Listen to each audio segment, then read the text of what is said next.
ponerlos en silencio y tratar de ver si localizo aquí un...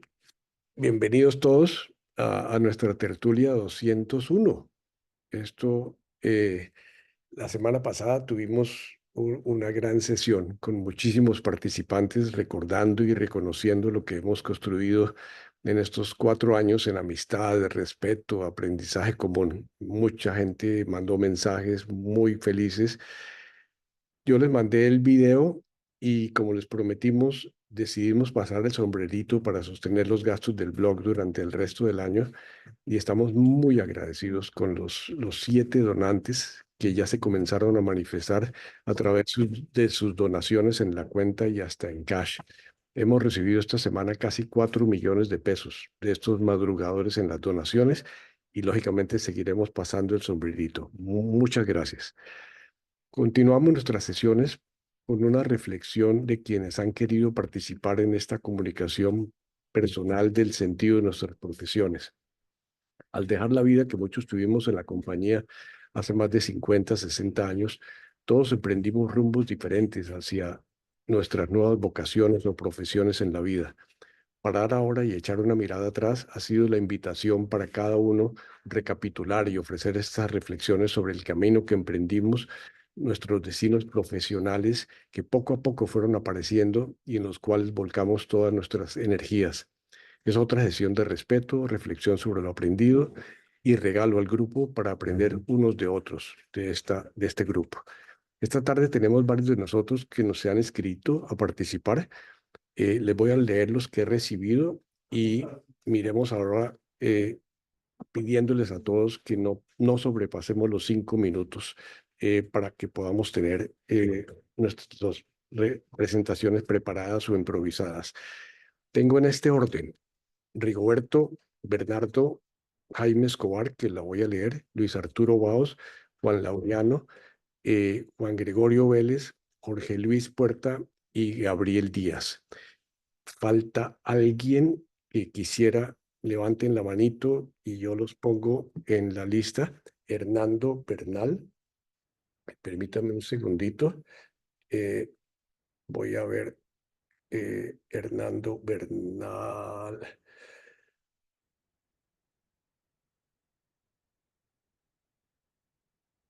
¿Alguien más quiere participar? ¿Tiene preparado? Vicente y Edmundo, ¿ah? Entonces, Vicente, Edmundo, eh, no veo ninguno de vosotros más. Gracias, Vicente. Gracias, Edmundo. Tenemos entonces hasta ahora 20 personas que han llegado. Eduardo está entrando y Juan Camilo Londoño. Entonces, siguiendo con el orden que nos habíamos propuesto, le doy la palabra a Rigoberto Reyes y se prepara Bernardo Nieto. Adelante, Rigoberto. Bueno, Comienza con tu presentación. muy buenas tardes para todos. ¿Me están escuchando? Sí. Sí, señor. Bueno, esta es una pequeña reflexión de lo que creo que la profesión me ha dejado. Eh, el sentido de mi profesión durante mi vida. Inicialmente fue consecuencia de mi facilidad que tenía en matemáticas y, y la cercanía familiar que tenía con la profesión de ingeniería civil.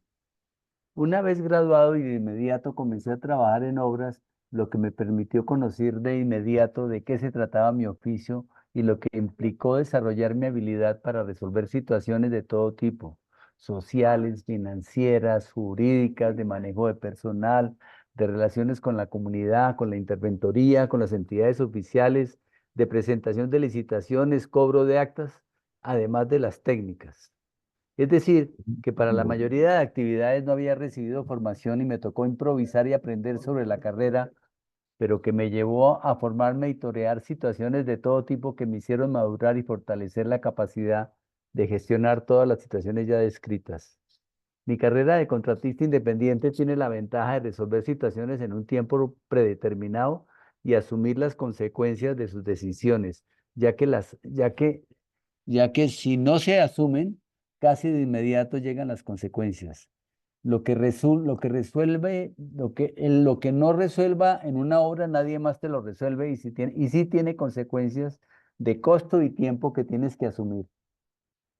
La realización de obras muchas veces por fuera del sitio de vivienda familiar, pues te vuelve flexible y adaptable a nuevos entornos. Sin embargo, también tiene otras consecuencias que tienen un costo de otro tipo. Hoy, ya pensionado, después de tantos afanes, me ha permitido reflexionar sobre lo vivido y me ha dado una visión sobre la vida ya decantada de satisfacción, pero también de decisiones que hubiera tomado hoy en diferente forma, pero concluyo que la vida es eso, un aprendizaje continuo. Mil gracias. Gracias, Rigoberto. Muy, muy, muy buena tu presentación. Muy querido en tiempo y gracias por estar y participar. No, a ustedes, muchas gracias. Bernardo Eh, Nieto, Darío, número... Sí, señor. permíteme una interrupción, y es que acabo de notar que está Martelena, Sí, mujer en medio de este grupo, y yo siento que se justifica que le demos una bienvenida especial a Martelena. Marta Elena es continua en nuestras reuniones, el mundo. Sí, A pero veces la de hoy. un poquito más que tú, ¿ah? Sí, no me tutees, por favor, si me vas a, Pero si me vas a bienvenida. agarrar las orejas. Gracias, Edmundo. Martelena, Muchas buenas gracias. tardes. Qué bueno, qué bueno. Gracias, Edmundo. Bernardo, adelante. Gracias, Darío.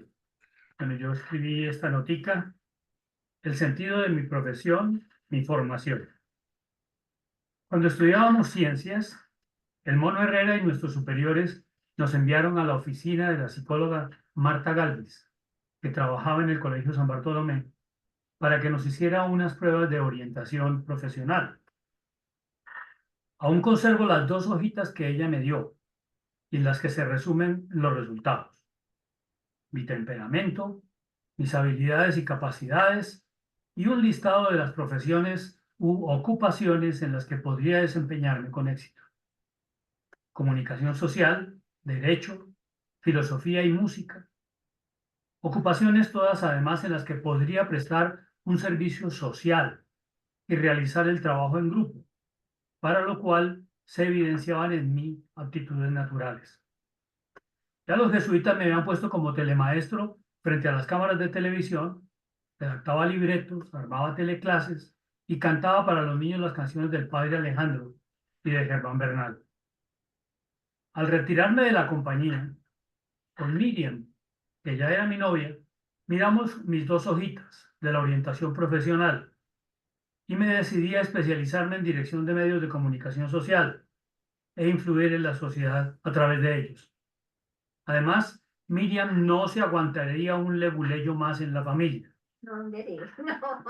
Concursé y gané una beca para estudiar comunicación y producción de televisión en Alemania. Me prometieron que estando allá podría cambiarme del curso de producción de televisión a la maestría de comunicación en la Universidad Libre de Berlín. Casi 10 meses después, me regresé sin terminar el curso de producción porque la promesa no se cumplió. Se me acreditaría como director de cámaras y realizador de programas, y sentí que ya tenía esas habilidades. De todos modos, aproveché la experiencia y conocí a una hermosa familia alemana que aún hoy apoya a nuestro hijo Juan Manuel y a su familia en el país teutón. Yo quería profundizar en la experiencia de manejar la comunicación social con propósito, con sentido. La palabrita que Bernal Lonergan y Jaime Barrera me metieron en la cabeza. Quería adquirir más conocimientos teóricos y académicos y obtener el título universitario. Quería ser diestro en el para qué y el cómo de la comunicación, y eso busqué estudiar con la beca que me gané para estudiar en la Universidad de Columbia Tecnología Instruccional y Medios de Comunicación. Me habían dicho en ACPO, donde yo estaba trabajando, que dirigiría el Centro de Producción de Televisión y Medios de ACPO en Sutatensa para la formación de líderes campesinos. Y me dediqué a adquirir todos los conocimientos que me sirvieran para ese trabajo.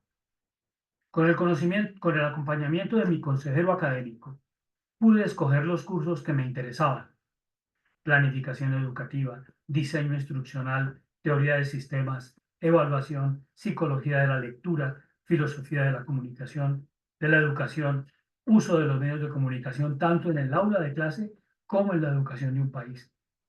En fin, junto con el curso de cultura americana, todo lo que había buscado allí estaba y mucho más. Pude integrar lo nuevo con los conocimientos y habilidades aprendidas en Santa Rosa de Viterbo, con Rafico Valserra, Gabriel Izquierdo, Germán Neira, Nazareno Tadei, El Mono Herrera, Enrique Gaitán, Manuel Briceño, Fernando Londoño. ¡Qué formadores! Y qué maravilloso grupo de compañeros con los que aprendimos gozosamente. Gracias a Dios y a los buenos oficios de Wilson Belandia, que trabajaba con Monseñor Salcedo en la oficina de Medcon en Nueva York, conocí a Edward Palmer, el vicepresidente de investigación de Sesame Street. Fui admitido al internado en el Departamento de Investigación y Evaluación. Trabajé pues en la sede de esa corporación que nació para cerrar las brechas educativas de los millones de niños marginados, los de los guetos, de modo que pudieran integrarse al proceso educativo que les ofrecía ese país. Durante un año logré el mejor aprendizaje que hubiera deseado. Vi cómo se integra y funciona un sistema de televisión para un propósito social.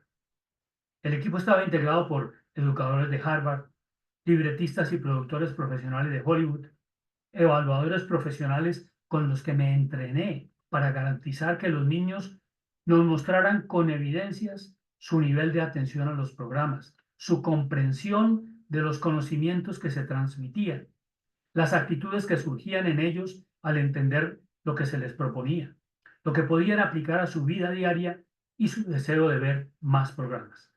Con esas herramientas fundamentales en la comunicación televisiva, esas herramientas fundamentales en la comunicación televisiva me sirvieron para desempeñarme con éxito en mi trabajo ulterior en Colombia. Con esta experiencia, la universidad me eximió de escribir una tesis. Recibí mi título y regresé a Colombia con la ilusión de trabajar en ACPO. Durante todo este tiempo, Miriam me acompañó y pude aprovechar también las oportunidades educativas de la universidad y de la ciudad. Además, hicimos grandes amigos que aún hoy conservamos. Americanos. Al regresar a Bogotá, me puse a disposición de ACPO para iniciar el trabajo, pero recibimos la noticia de que se habían acabado los fondos y se suspendieron los contratos. Salí a buscar trabajo e ingresé al mundo de la televisión comercial. Tuve grandes responsabilidades en la gerencia de programación, producción y noticias de varias empresas. Pudimos consolidar con Miriam nuestra familia y educar a nuestros hijos.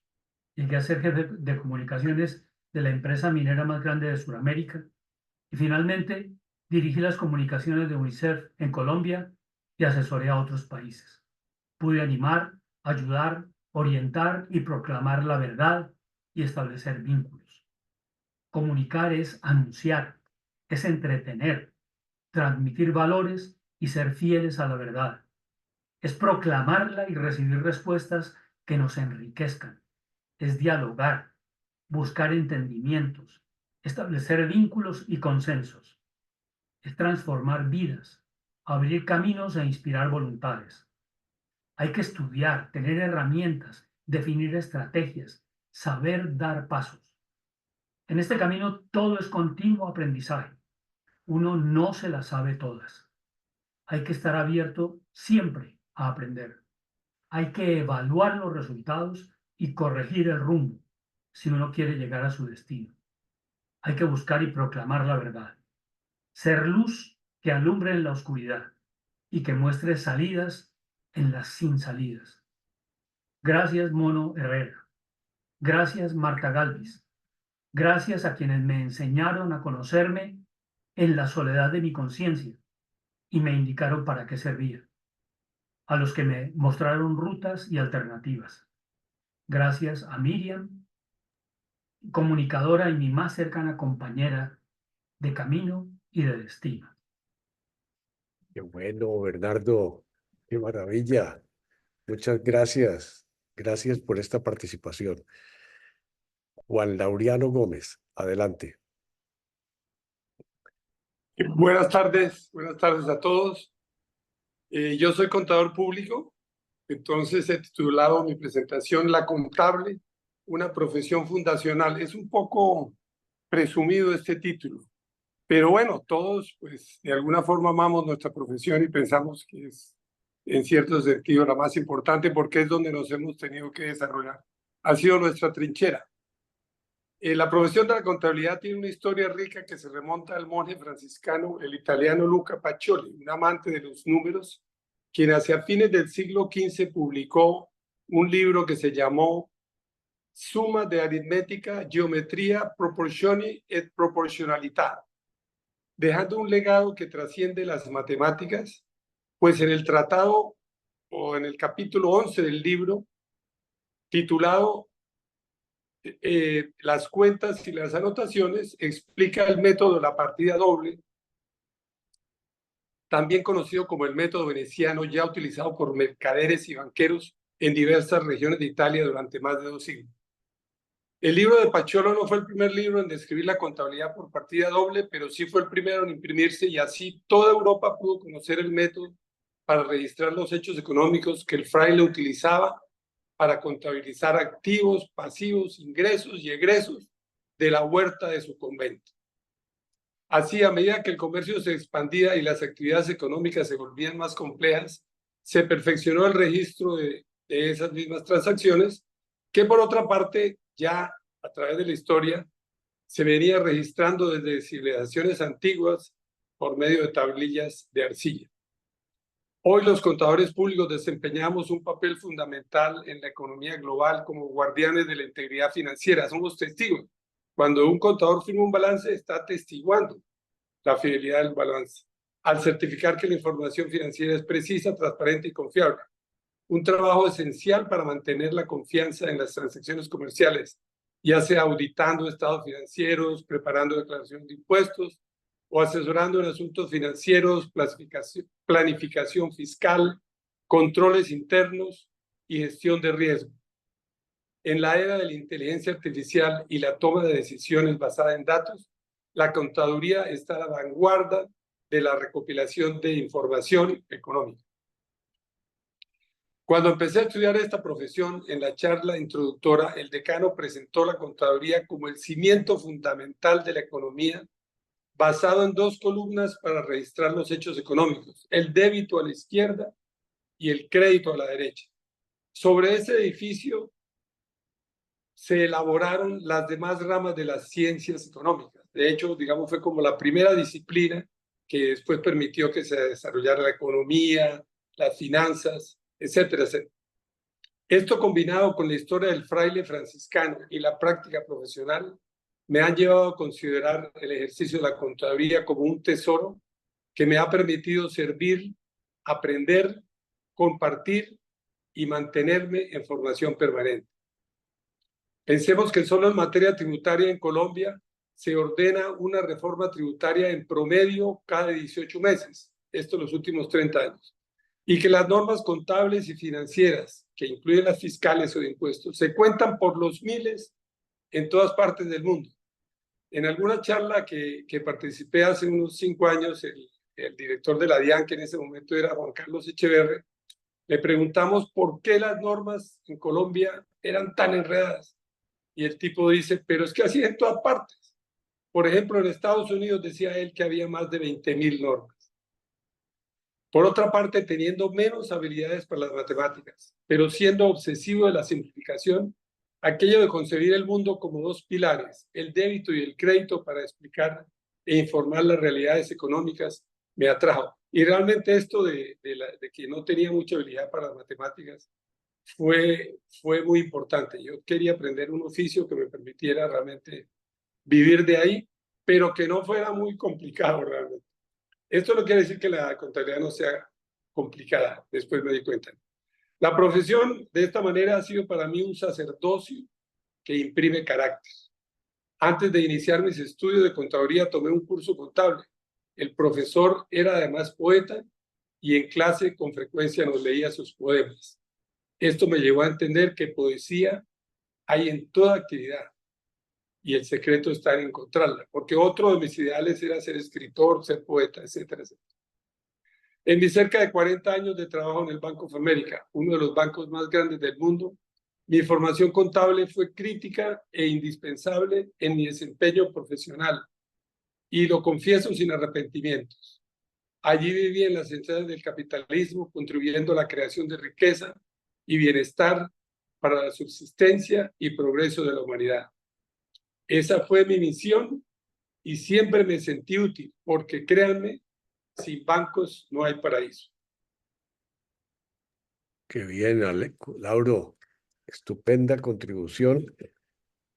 Una visión profesional muy buena. Gracias, Laureano. El siguiente es Goyo, Juan Gregorio Vélez. Adelante, Goyo, tienes la palabra. Bueno, dice así, de mi profesión. En la orientación profesional de bachillerato salió que yo podría ser ingeniero o abogado, pero como me empeñé en ingresar a la Compañía de Jesús, allá acabé estudiando otras disciplinas. Los títulos declaran que fui doctor en filosofía por la Universidad Gregoriana de Roma y magíster en teología por la Universidad Javeriana de Bogotá. De jesuita fui profesor de epistemología, de metodología y de filosofía de la religión.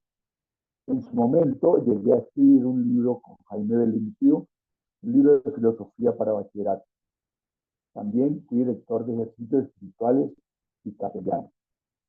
Una vez retirado de la compañía, fui un semestre profesor de historia de la filosofía en la Universidad de los Andes. Planifiqué para una firma de cosméticos con sede en Medellín las zonas de vendedoras puerta a puerta en Bogotá, Barranquilla y Cali. Entré a Incolda como subdirector académico y pocos meses después me ofrecieron un puesto como profesional de capacitación en Ecopetrol. Ahí comenzó mi mayor realización profesional hasta la jubilación. Durante los 20 años que trabajé allí, pude esmerarme en entender la empresa. Y una vez entendida, pude participar en sus procesos de personal como capacitación y desarrollo, cultura organizacional, educación de hijos, negociación, calidad, salud ocupacional y ética. Al poco tiempo de ingresar, cuando me entregaron para estudio a la Convención Colectiva de Trabajo, descubrí con sorpresa que era un libro de más de 150 páginas sin índice. En ratos libres preparé tanto el índice de contenido como un índice temático y se los entregué a mi jefe. Me llamó tremendamente la atención tanto el que me hubiera dado cuenta de la falencia que llevaba muchos años y muchas versiones, como el trabajo que les entregué. Eso me valió, estando aún con contrato temporal, que me encargaran de organizar la formación del equipo negociador de la siguiente convención colectiva. Había un problema en las instalaciones de Tibú Norte de Santander. El colegio de bachillerato no tenía reconocimiento del Ministerio de Educación. Me pidieron que buscara la solución al problema. Después de enterarme de los pormenores del problema, propuse la solución de conseguir una comunidad religiosa que manejara el colegio. Me autorizaron a hacer una negociación conveniente para las partes y acabé contratando con los salesianos, quienes tenían un colegio en Tibú, en Cúcuta, para que abrieran una sucursal de su colegio en Tibú. Les entregamos en comodato las instalaciones y descubrimos el presupuesto de funcionamiento a cambio de que educaran a los hijos de los trabajadores. Además, podían recibir a otros alumnos. El obispo de Tibú aprovechó la oportunidad y organizó un seminario menor de muchachos de la zona que estudiaban en dicho colegio. Tanto los trabajadores como la gente del pueblo agradecieron esta institución que les hizo mucho bien. Durante 2 años participé en un programa de asesor de personal. Consistía en una competencia con el sindicato para el personal no sindicalizado y podían contar con alguien que les ayudara en sus problemas sin tener que acudir a la defensa del sindicato. Yo atendía al personal de las oficinas centrales de Bogotá y otros colegas lo hacían en los distritos operativos en los que estaba estructurada la empresa. Atendí casos de toda índole. Recuerdo uno de un trabajador que cometió una embarrada y lo llamaron a descargos. Por la mañana le ayudé a preparar sus descargos y por la tarde asesoré al jefe en la sanción más adecuada para enmendar dicha falta. Muchos me llamaban ingeniero, los del sindicato me llamaban el cura. Varias veces dirigí la orientación de grupos de nuevos profesionales que entraban a trabajar en la empresa, 2 semanas teóricas en una sala del Club de Ecopetrol, y luego en varios grupos de a 20 visitábamos instalaciones en los distintos campos petroleros, refinerías y estaciones de bombeo. También organicé y al final dirigí un programa de preparación para el retiro laboral de quienes estaban cerca de su jubilación. En el distrito de Oleoducto, siendo jefe de capacitación, frecuentemente debía reemplazar al jefe del departamento de personal, quien como abogado atendía audiencias y casos legales por 33 municipios del país. Allí acabé fungiendo como abogado laboralista y encontrando criterios para el pago distinto de salarios convencionales o legales según los casos. Acabé creando cierta jurisprudencia que le sirviera a los jefes para definir situaciones sin tener que consultar caso por caso. Fui consejero de ética y manejaba desde allí la Comisión de Derechos Humanos para salvarle la vida a los trabajadores amenazados, unos por tener bien puesta la camiseta de la empresa, otros por comportamientos dudosos en sus regiones, pero a todos sin distinción les salvamos la vida. El último encargo en la empresa fue el de veedor ético, atendiendo los casos de personas involucradas en comportamientos ajenos al código ético de la empresa. Una vez retirado, me certifiqué como coach ontológico y ejerciendo ese arte he encontrado una gran realización profesional de ayuda a las personas a encontrar la esencia de su propio ser y a trabajar para convertirse en el mejor ser humano posible. Hoy, como les he contado en otras oportunidades, soy carpintero y reparador doméstico, ya no como profesional, sino por oficio. Muchas gracias. Qué maravilla, Goyo. Otra excelente presentación, muy completa. Gracias, Goyo. El siguiente es Jorge Luis Puerta y Jorge Luis me ha pedido que publique, que comparta su presentación. No sé si se está viendo claro o no. Me dices, Jorge Luis, si se ve. No, no se está viendo, no se está solamente la barra de arriba. Ay, ay, ay. A ver. Entró bien, pero después se redujo. Un segundito, A permítame. ver. Voy a. ¿Ahora sí? No, lo mismo. Lo mismo. Entonces, permítame un segundo. Ahí, pero amplía, tienes que ampliar el Perfecto, peso. perfecto, perfecto. Exacto. Disculpe que había una pequeña confusión con otro. Entonces, adelante, Jorge Luis. Sí, quiero compartir con todos para que me vayan siguiendo en la lectura y podamos concentrar más la atención. Yo he llamado este pequeño ensayito Ellos. Y comienza así. Primero fueron, a los 14 años, siendo colegial del Bergman de Cali, los mineros del carbón de Terrón Colorado. Luego, ya como profesional, entre comillas, las comunidades de corteros de madera de la zona de Puerto Merizalde, en el Pacífico colombiano. Después, los micro, pequeños y medianos empresarios urbanos y rurales de 3 departamentos de Colombia: Antioquia, Cundinamarca y Valle del Cauca. Más adelante, ya en Perú, los cooperativistas campesinos de Piura, en el Valle del Chira. Posteriormente, los profesionales formados desde el Cusco para la atención de comunidades andinas en Perú, Ecuador y Bolivia. Más tarde, los pobladores de los barrios periféricos del Cusco y los 48 microempresarios del corredor Cusco-Sicuani. Luego, los microempresarios organizados para el desarrollo vial de la red de caminos rurales en el norte del Perú.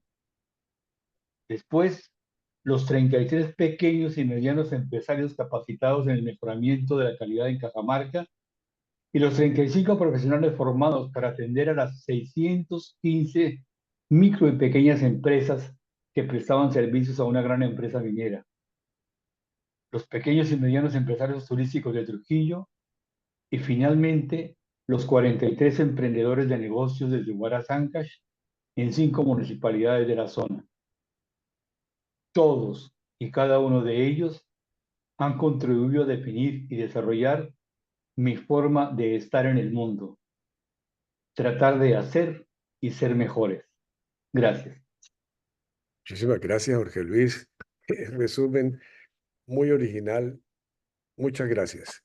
Muy amable. Estoy verificando aquí mi lista. Sigue Gabriel Díaz.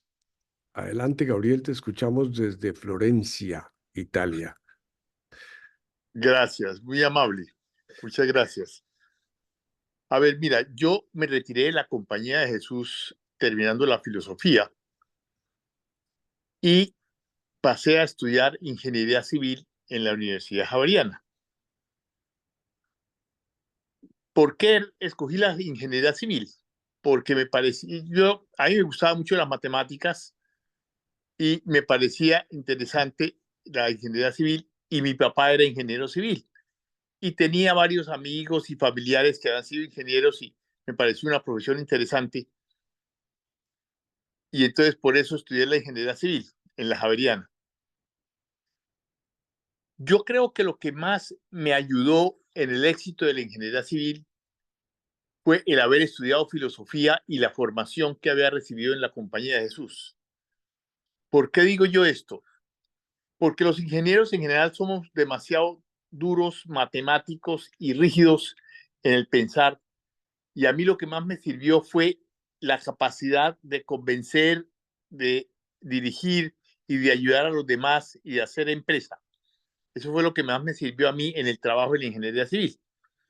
Yo terminé de ingeniería civil y efectivamente tuve la oportunidad de que estudiando ingeniería civil, una monja que era la rectora del Colegio de las Belemitas y era familiar mía, de mi mamá, me dijo, oiga, Gabriel, usted que se retiró de la Compañía de Jesús, ¿por qué no me da clases de filosofía en el colegio? Que es que conseguir profesores de filosofía es muy difícil porque casi ninguno trabaja en eso. Entonces, usted que sabe filosofía, ¿por qué no me enseña filosofía? Y yo, claro, además me sirve para tener un ingreso ahí adicional estudiando yo ingeniería civil. Entonces yo dicté clases de filosofía en el Colegio de las Belemitas, en sexto bachillerato del Colegio de las Belemitas.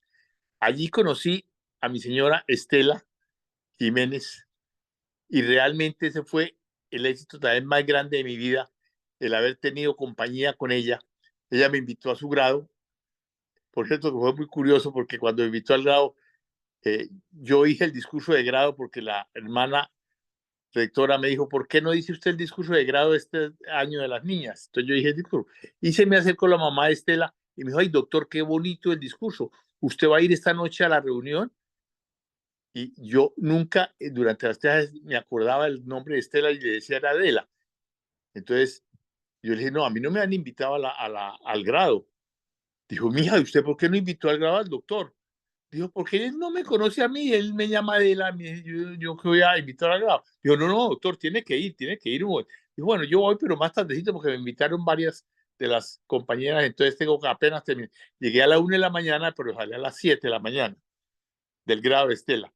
Allí nos conocimos, nos relacionamos, estuvimos bien y por eso yo dije, cualquier cosa que necesiten en la Javeriana, como yo estoy estudiando en la Javeriana, pues me avisa para entrar, porque ella me dijo que iba a entrar a la Javeriana. Cuando entré a la Javeriana nos volvimos a reconocer porque nos vimos allá, ella entró a estudiar nutrición y dietética, entonces allá nos vimos y allá fue cuando comenzamos ya a relacionar un poco más y nos hicimos novios y efectivamente nos casamos. Y yo me gradué de ingeniero y me fui a Bucaramanga a trabajar con la firma Martínez Villalba, que me sirvió mucho porque fue mi primera experiencia de manejar una obra ya. Me tocó manejar 3 obras muy importantes, entre ellas el edificio de Colseguros, que se construyó en Bucaramanga, y ahí me hice muy amigo de Rodrigo Jaramillo, que era el presidente de Colseguros, y él me invitó a que y pidiéndole permiso al doctor Octavio, que era el dueño de Constructora Martínez Villalba, me invitó a que yo pasara a Colseguros. Entonces yo pasé de gerente a Colseguros en Bucaramanga y luego me trasladé a Bogotá. Entonces vivimos con Estela, ya nos habíamos casado, vivimos 2 años en Bucaramanga y después nos fuimos para Bogotá. Y allí yo seguí con Colseguros, pero ellos tenían una constructora pequeña y ellos querían que yo les ayudara en la constructora y todas esas cosas, entonces se hizo todo eso y arrancamos con Oikos, que ya llevamos 45 años y realmente ahí la filosofía fue para mí una gran mina de capacidad de ejercer la ingeniería civil. Ya llevamos 45 años en Oikos y realmente hemos logrado unos éxitos muy importantes y una realización muy importante en esa compañía. Entonces, la vida mía con Estela, que realmente ha sido el apoyo más grande y más importante de mi vida para todo, la filosofía y la formación de la Compañía de Jesús fueron las palancas más importantes y lógicamente el apoyo de mi padre también como ingeniero, que él me daba muchos ejemplos y me ayudaba mucho en el ejercicio mío profesional de haber podido realizar una carrera importante y adelante. Entonces, por eso digo yo que a mí me tocó ser ingeniero civil y penal, como dice, para manejar todas las cosas administrativas y todos los problemas de las compañías y todos los problemas de las cosas. Y ese realmente fue la realización de mi carrera. Me siento muy satisfecho de haberla escogido, me siento muy realizado y me siento muy contento de haber podido sacar la ingeniería adelante. Gracias, muy amables. Gracias, Gabriel. Excelente resumen, completo y personal. Qué bueno, Gabriel. Buenísimo, buenísimo. Gracias. Bueno, tengo aquí en la lista a Jaime Escobar, que me mandó su presentación o su resumen, y voy a tratar de compartirles y leerles la presentación de Jaime Escobar. ¿Alcanzan a verla? ¿Sí? ¿Alguien que me ayude? Perfecto. Sí, Sí, correcto, está bien. El sentido de mi profesión durante mi vida, Jaime Escobar. No sabría precisar si la docencia que he practicado desde que tenía 12 años hasta los 83 cumplidos cabe dentro de la categoría profesión, o más bien debería llamarse un apostolado, por alguno de estos motivos: la casi gratuidad de la actividad, el sacrificio permanente de supeditar todo al cumplimiento de los compromisos adquiridos, incluyendo la permanente búsqueda de actualización sobre los temas objeto del ejercicio pedagógico, como también la preparación de materiales escritos en apoyo al acto caritativo de compartir conocimientos. Parodiando a San Pablo en la 1 Corintios 19:23, a pesar de que soy hombre libre y sin amo, me he hecho esclavo de todos para llevar a muchos al reino del conocimiento, la superación personal y el proyecto de vida. Empecé mi apostolado pedagógico a los 12 años, pocos meses después de ingresar al Colegio de San Ignacio de Medellín en el año de 1950. Todos los días a la puerta del colegio nos esperaba Mariposo, el hermano Suárez, que se había ganado ese remoquete porque, según las malas lenguas, mantenía su cabellera de color rubio gracias a la aplicación de agua oxigenada y se ayudaba un poco el merecimiento del apodo con algunos modales un poco afectados. Mariposo me hizo la propuesta de ingresar al grupo de catequistas que los sábados por la tarde, luego del canto de las letanías en la iglesia, mientras todos iban a sus casas, los catequistas quedábamos a las órdenes del hermano Laviano, bondadoso y querendón hermano coadjutor de origen vasco, que se había hecho cargo de enseñar el catecismo a los niños y jóvenes de los guayabales cercanos al aeropuerto La Herrera de Medellín. Previo al permiso familiar, me inscribieron como catequista y cuando soñaba mi primera salida al campo, tuve que refrenar mi entusiasmo porque debía primero hacer el curso que acreditaría mi condición de tal. En el San Ignacio de aquellos tiempos, y lo confirmé más tarde durante la etapa de filosofía en Chapinero, la catequesis se apoyaba en pendones que recogían pasajes de la Biblia y se ilustraban practicando la técnica que vine a saber muchos años después se llamaba lectura de alma.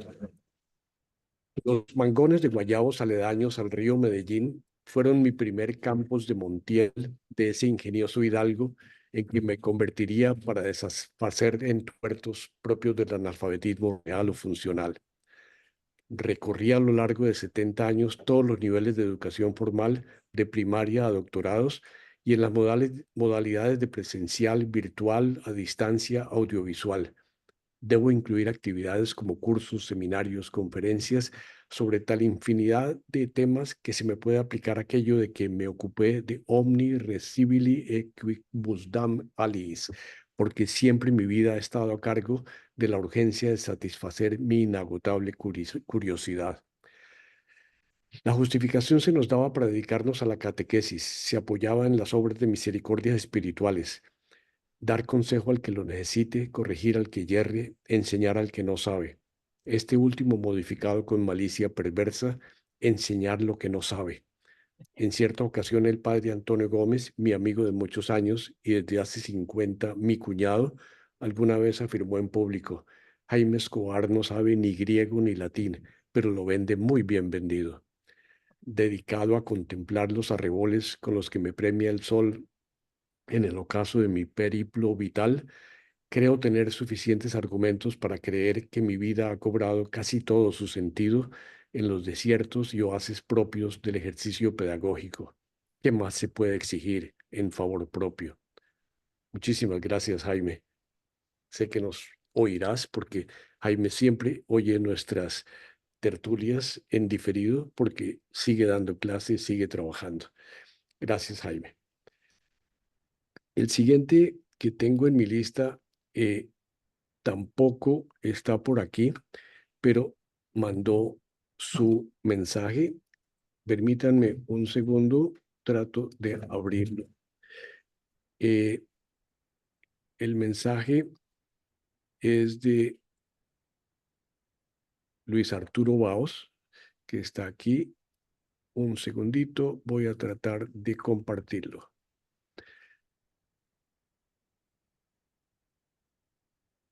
Están viendo lo de Luis Arturo, docente. Sí. Gracias. Sí, correcto. Luis Arturo Baos. Desde el año 1969 como maestrillo jesuita y luego como profesor en diversos colegios de bachillerato particulares y oficiales, estuve vinculado ininterrumpidamente a la docencia hasta el 2021. No conocí otra profesión, lo que me permitió vivir la mayor parte de mi vida entre adolescentes. Investigar y escribir fue hasta hace poco parte del oficio, pues las temáticas abordadas tuvieron que ver con la educación y se convirtieron en libros, colaboraciones en revistas, algunas intervenciones en foros académicos y unos años de docencia universitaria. Revisando ahora ese pasado, puedo asegurar que no existe otro oficio más noble que el de educador, no solo por el influjo que se tiene sobre la vida de muchas personas, sino porque a través del accionar profesional, familiar, cultural y político de sus exalumnos, el docente es un determinador de la sociedad que se construye. La aseveración anterior la pude verificar en dos oportunidades. La primera, en un reclamo que me hiciera amablemente un buen amigo actual, exalumno de bachillerato, quien me aseguró que por causa de mis clases de filosofía pasó casi 3 años en clínicas curándose las heridas de 3 balazos recibidos en una operación que realizaba como miembro de un grupo guerrillero. Me aseguró que no tuvo el coraje de disparar primero a quien lo hirió, porque en el momento decisivo lo asaltó la duda de si era lícito matar a alguien a sangre fría. El otro no padecía de tal duda ética. Mi amigo sí. El segundo caso lo viví en el Colegio La Merced el año pasado, cuando asistí como abuelo a ensayar los villancicos para la Navidad que se preparaba con los niños de preescolar. En el grupo de abuelos me reconoció un exalumno quien luego de un tierno abrazo me confesó que a causa de mis clases él había decidido no solo su profesión como psicólogo, sino que se dedicaba al activismo en defensa de los derechos humanos y me regaló un libro resultado de una investigación sobre esa temática. Yo solamente fui un educador honesto, convencido de lo que decía en mis clases. No dictaba clases, dialogaba y exigía coherencia y fundamento argumentativo, ya fuera en historia, filosofía, religión o geografía. Pero además daba testimonio de lo que decía en mi vida social, sindical y política. No creo en un discurso que no se somete al veredicto de la práctica. Incluso mi fe religiosa es un ejercicio práctico. mi cuerpo es un laboratorio de alquimia espiritual. Muchísimas gracias, Luis Arturo. También, qué pena que no estás, pero mandaste tu colaboración. ¿Hay alguien que tenga alguna otra preparación, su intervención preparada para ponerlo? Y si no hay nadie, entonces voy a compartirles la mía y después abrimos para comentarios de los... Hernando Bernal, creo que te y es cuidar al mundo. Disculpa Edmundo y disculpen Hernando. Adelante Hernando y después Edmundo. Darío, como a mí me habían publicado en el blog Sí, el origen de esto, pues no me voy a alargar mucho en estos 5 minutos. Lo que yo quiero decir es que realmente la carrera del sociólogo tiene un problema muy complicado y es que los oficios no son muy claros. Cuando uno se gradúa en otra profesión, pues sabe cuál es el oficio, pero realmente la sociología puede hacer de todo o puede perderse en la nada. Entonces ese es uno de los problemas complicados que tiene el ser sociólogo. Sin embargo, yo he sido muy afortunado porque realmente he podido hacer muchas cosas en el campo de la sociología y en el campo de lo que podríamos llamar la profesión. En el artículo que escribí, describo algunos de esos aspectos del trabajo que yo he realizado. Y lo que yo quiero simplemente es señalar un hecho. Alguien definía la filosofía como aquella profesión con la cual o sin la cual el mundo sigue tal cual. Y yo me quedé pensando si esa misma definición se le podría aplicar a la sociología. Y realmente la diferencia consiste en que con la sociología es aquella profesión con la cual el mundo debería no seguir siendo tal cual. O sea, en los sociólogos es muy característica la necesidad del cambio de las situaciones y del cambio de los hechos. Y realmente a mí me ha tocado trabajar en muchas cosas que tienen que ver con el cambio social. Por ejemplo, para señalar una sola, el hecho de la educación a distancia. El hecho de la educación a distancia con el cual yo trabajé con Acción Cultural Popular. Después estuve ayudando para la construcción de capacitación popular aquí en Colombia y también en la universidad a distancia. Pues es decir, es una manera alternativa de hacer educación. Entonces, como sociólogo he trabajado no en hacer lo normal o lo tradicional, sino encontrarle alternativa. La diferencia mía es que yo sí respeto mucho lo tradicional, porque hay algunos de mis compañeros y sociólogos que no respetan, o sea, que dicen que todo eso está mal y que lo que ellos están haciendo, eso sí es lo bueno. Entonces quiero simplemente señalar eso como un hecho y pues me alegra mucho que el haber escrito esos párrafos que les mandé hayan servido para esta sesión que es de una enorme importancia, porque nos estamos conociendo muchísimo mejor entre nosotros. Gracias, Darío, y gracias a todos. excelente Hernando. Realmente sí, fuiste tú el que nos inspiraste esta sesión cuando escribiste tu artículo que ya fue publicado y lo recomiendo mucho sobre tu profesión de sociólogo. Excelente y de nuevo gracias por inspirarnos a todos. Tiene la palabra Edmundo, después Vicente y después Reinaldo. Adelante, Edmundo.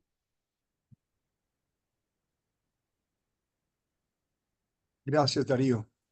Nuevamente, buenas tardes para todos los compañeros y para Marta Elena.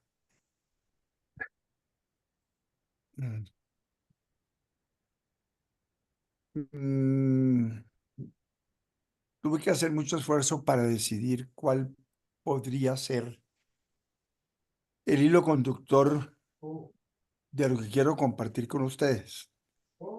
Y afortunadamente recordé que desde la época del colegio, aunque quienes nos enseñaban filosofía jamás tocaban autores como los que luego con los años fuimos descubriendo. Tuve un profesor de biología que fue ecuatoriano, el profesor Armas, y él nos daba entre disección y disección del Curie, nos daba nociones de filosofía y nos habla de un tal Nietzsche. Yo no tenía Nietzsche la menor idea de quién podía ser ese señor.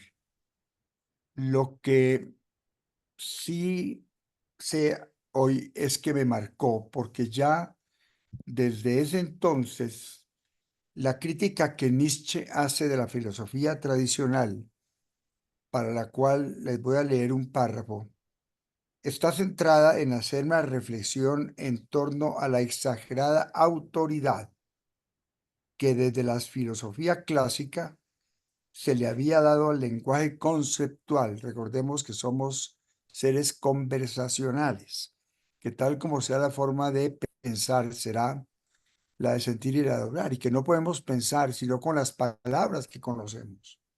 Eso es dramático. Y no podemos hablar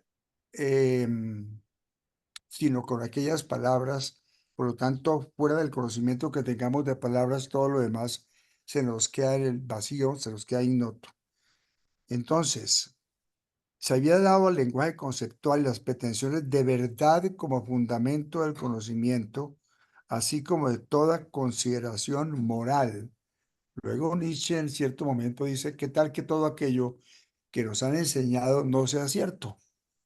Especialmente aspectos que tienen que tocar con la moral. Ante esta, comillas, enfermedad, como la nombra Nietzsche, se propone un empoderamiento del ser humano a fin de que éste sea capaz de convertirse en creador de nuevos y originales conceptos que deriven en virtudes. Es decir, destruye y vuelve a sentar las bases para la reconstrucción de una moral.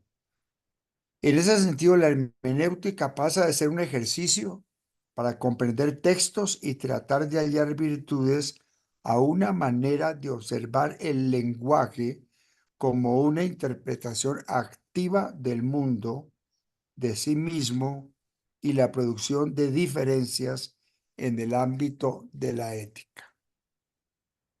Esto para mí era poco comprensible, sin embargo, suficientemente como para cuestionarme lo que me estaban enseñando tanto en la sociedad, familia, colegio, y llegar a tocar un punto que es el hilo conductor de lo que voy a continuar diciéndoles, el hecho de que la vida no tiene sentido. Hasta cuando también Nietzsche encuentra un concepto, y es que cuando hay una razón para vivir, se pueden soportar muchas cosas, que luego con las décadas lo retomaría Víctor Frank en magníficos libros, entre otros el clásico inicial de él, El hombre en busca de sentido. Y si no le encuentra sentido, tiene que darle sentido. He ahí la razón por la cual sentí que le podía dar sentido a lo que ya tenía claro como propósito, como misión en mi vida, que era servir. Con el tiempo descubrí que sacerdo significa servidor. Entonces, con base en ello, tomé la decisión de entrar a la compañía de Jesús para buscar realizarme a través de esa vocación de servicio que solamente tenía sentido si estaba relacionada con todos aquellos seres por los cuales yo fuera tocando y dejándome tocar en la vida. La otra alternativa fue medicina. Después de mi formación como jesuita, estudié Derecho, Socioeconomía y luego algo que para mí fue trascendental. Y en esto, pues, con Goyo nos encontramos por la formación que hicimos a través de Newfield Network como coaches dentro del coaching ontológico, que como su nombre lo indica, esta combinación de filosofía, derecho, coaching, pues me fue llevando cada vez más a acercarme a todos los seres con quienes fuera encontrándome y a confirmar que somos la suma de las personas que pasan por nuestra vida, más lo que todos nosotros hacemos por la propia vida. Y esa interacción es profundamente enriquecedora y constantemente sigue siendo manera de formarme, de madurar, de corregir, de cambiar de pensamientos, de cambiar de criterios. Y ya tengo claro que el sentido de mi vida desde hace tiempo está en ayudar a los demás a encontrar el sentido de sus propias vidas. Es un papel similar al del Sherpa, que en el grupo que tuvimos cuando nos preparamos para la certificación internacional como coaches, nos dimos esa denominación. No le hacemos el camino, sí, le podemos prestar otra mirada para que él identifique a dónde quiere llegar y acompañarlo en esa ruta. Entonces, eso se concretó a través de asesorías, de consultorías y muy especialmente a través de seminarios que tenían más carácter formativo que informativo. Por eso los hacíamos internos. Eran prácticamente 5 días, uno de llegada, 3 de seminario y el 5º de regreso, en 3 grandes columnas que fueron conferencias cursos sobre desarrollo humano, crecimiento personal, calidad de vida, conciencia, autoconciencia, autodirección, autorrealización, el desarrollo comercial, lo que conocemos como mercadeo, venta, servicio al cliente, el desarrollo gerencial, liderazgo, toma de decisiones, trabajo en equipo, creación de cultura, etc. Esto durante más de 25 años, hasta cuando ya, especialmente situaciones familiares, me llevaron a ir dejando esa formalidad, hacerme cargo de ese patrimonio en nombre de 5 familias. Y hoy sigo prestando ese mismo servicio de una manera informal en los mismos campos y lo hago con parientes, con amigos y con desconocidos.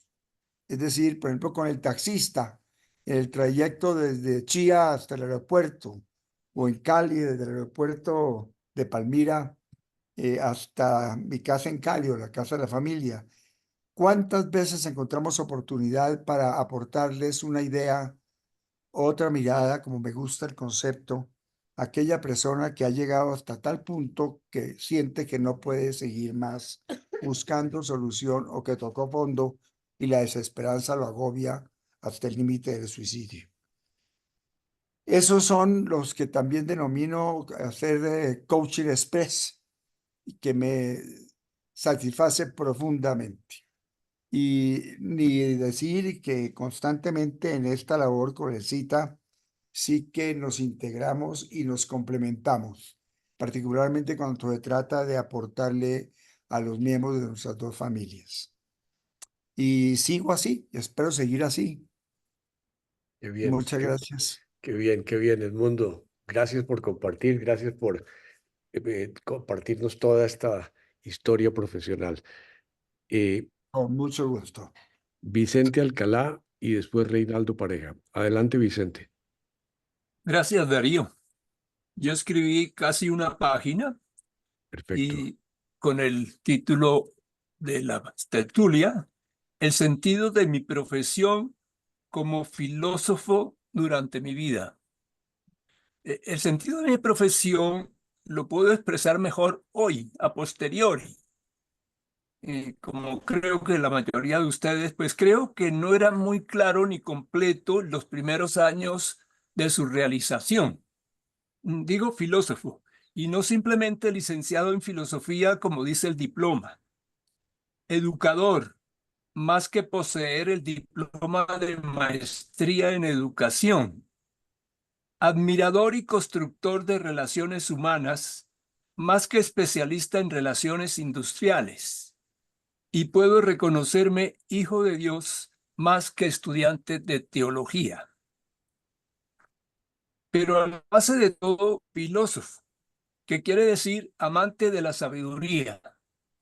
Y la sabiduría es no simplemente saber, estudiar, conocer, investigar. Sabiduría significa saber vivir una vida verdadera, o más precisamente, aprender permanentemente a vivir sabiamente. Vivir que requiere observar, comprender, relacionar, razonar y comprobar, apreciar o valorar, escuchar, dialogar, comprenderse con los demás, amarse con los demás, servir, por ejemplo, en una organización gremial, como fue mi caso, uno de los trabajos. Me había faltado completar mi enumeración con el diploma en asuntos interdisciplinarios, que me lo está aportando nuestra tertulia. Historia, literatura, música, poesía, ciencias, economía, política, meditación, espiritualidad, psicología, tecnología, servicio. Pero a la base de todo, sigo diciendo filósofo, lo que me permite buscar conocimiento, valor, relaciones, integridad, totalidad, espiritualidad, trascendencia. Me permite ver lo que no se ve, conocer sin terminar de conocer, valorar por encima de la manera espontánea de valorar, relacionar todo con todo, pues la totalidad es una.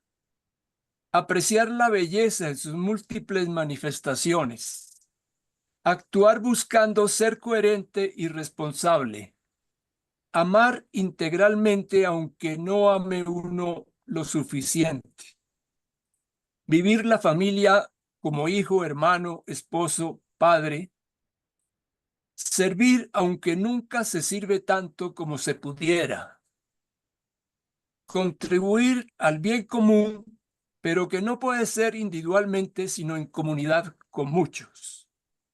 Reconocer y denunciar el mal y ayudar a sacar bien del mal. Profundizar en lo que significa ser hijo de Dios y por lo tanto hermano de los humanos y criatura creativa de la creación. Qué bien, Vicente. Excelente. Estoy seguro que nos vas a, como todos, facilitar lo que escribieron para nuestro blog. Muchas gracias realmente por esa contribución. Adelante, Reinaldo. Libera tu micrófono, Reinaldo. Gracias, saludos a todos. Hoy parece que hoy sí estamos en familia así íntima, ¿no? Entonces, aquí Siempre. dejemos correr la inspiración. Segundito, saco a pantalla lo que he escrito. Bueno, el sentido de mi profesión durante mi vida. Eso más o menos es el título de la presentación, ¿no? Quiero comenzar con una definición de trabajo que me parece que es clave para poder apreciar un poco lo que voy a decir. Yo crecí con la definición social de trabajo remunerado. Se estudia, se aprende un oficio y se dedica uno a ejercer lo aprendido con el fin de tener un salario que le permita llevar a cabo los papeles de persona económicamente independiente. Esa fue la filosofía, la manera de pensar de mi padre, todos sus amigos, y ese era básicamente en el medio ambiente en Colombia en el que me crié. Yo me crié con esa imagen de lo que debería uno escoger como trabajo, pues fue la orientación de mi padre y la razón de su vida. En el recorrido de la secundaria, permíteme en un segundito, tomo esta ayuda visual. En el recorrido de la secundaria me di cuenta que no me atraía más, que me atraía más el arte, la literatura, el pensamiento filosófico y los elementos básicos de la religiosidad. Era un poco la reacción del adolescente de no querer imitar a mi padre, que vivía inmerso en el mundo de las realidades económicas, en el fragor de escalar posición en la empresa colombiana, en la cotidianidad de querer triunfar en su mundo reduccionista a cuánto podía ganar en el puesto que tenía. Eso me llevó a buscar una beca de estudio de secundaria en Estados Unidos, donde encontré un profesor jesuita extraordinario de filosofía y arte que definitivamente consolidó mi amor por los temas del arte, filosofía y bases religiosas. Creo que fue con él que encontré la pasión por los temas de reflexión profunda existencial aplicado a un trabajo con orientación de servicio. Creo que fue después de graduarme de bachillerato bilingüe, entré a la compañía y quedé confirmado que mis áreas de estudios eran las humanidades. Entre las clases de literatura, arte y comunicación recibidas en el juniorado, supe que esa era el área de trabajo a la cual quería dedicar. Los estudios de medios de comunicación durante el juniorado y filosofía consolidaron mi orientación por la creación artística en favor de una educación impregnada de medios modernos de audiovisuales. Esta orientación se consolida con el máster de comunicación sacado en la Universidad de Cornell de Estados Unidos. Y lo que me consolidó mi orientación profesional futura fue el trabajo en Sempro, donde pude aplicar lo aprendido en un medio moderno, la televisión, en favor de una educación masiva por este medio. Allí pude ejercer la creatividad artística con los programas de televisión, de la misa y los cineforos, y la reflexión espiritual, escribiendo artículos en revistas y periódicos. Cuando salí de la compañía,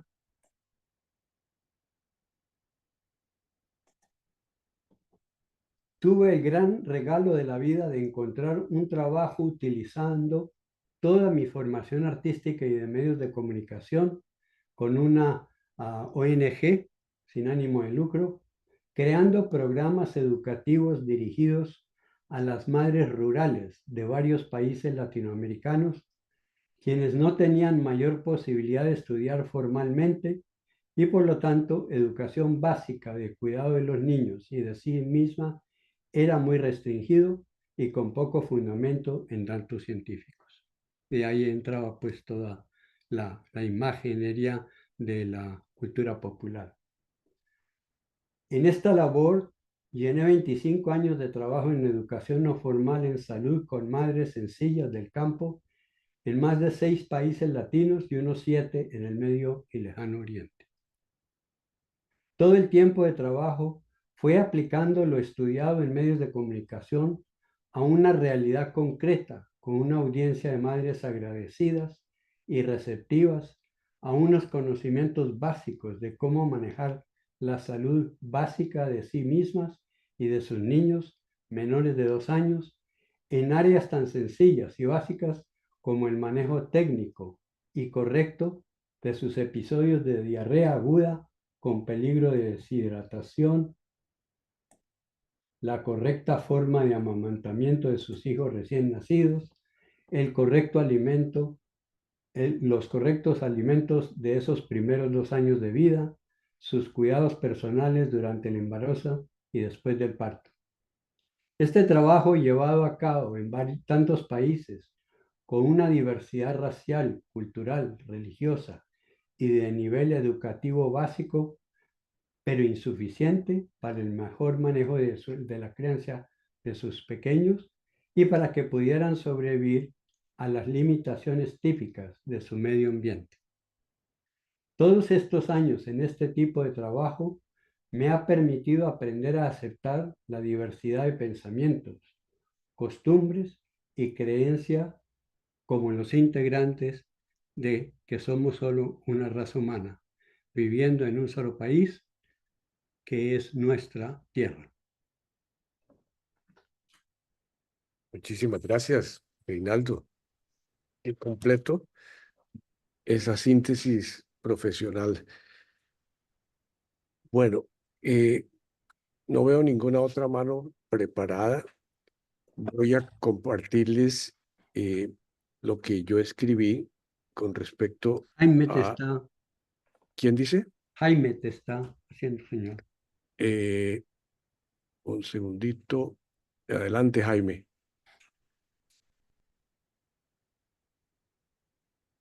Bien. William.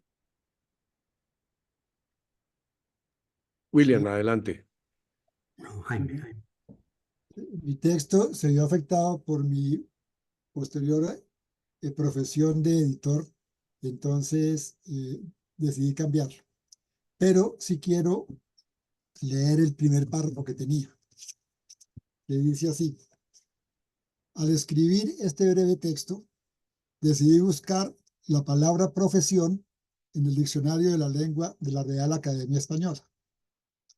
Curiosamente, encontré que antes de la acepción de empleo, facultad u oficio que alguien ejerce y por el que percibe una retribución, que es el tema de esta tertulia, apareció esta acepción: ceremonia eclesiástica en que alguien profesa en una orden religiosa, acción que hicimos quienes participamos en este encuentro semanal.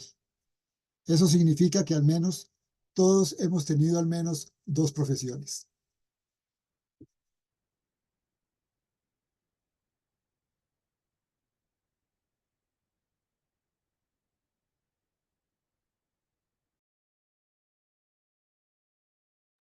Excelente, William.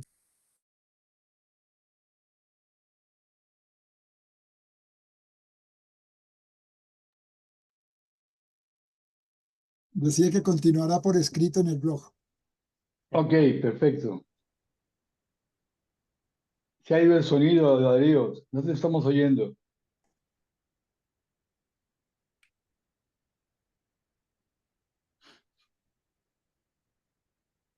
Disculpen que me silencié porque había ruido a bordo. Gracias, William. Lo otro lo vas a poner, como dijiste, en el blog. Me parece que Jaime sigue todavía queriendo. Jaime Heredia, ¿quieres hablar? Adelante, Jaime. Libera tu micrófono, Jaime. Ahora sí. Adelante, Jaime. Sí, disculpa que no te había visto. Tranquilo. Les decía que después de escucharse semejante maravilla de actividades y de orientaciones de ustedes, me animé no a escribir, pero sí de pronto comentarles algo.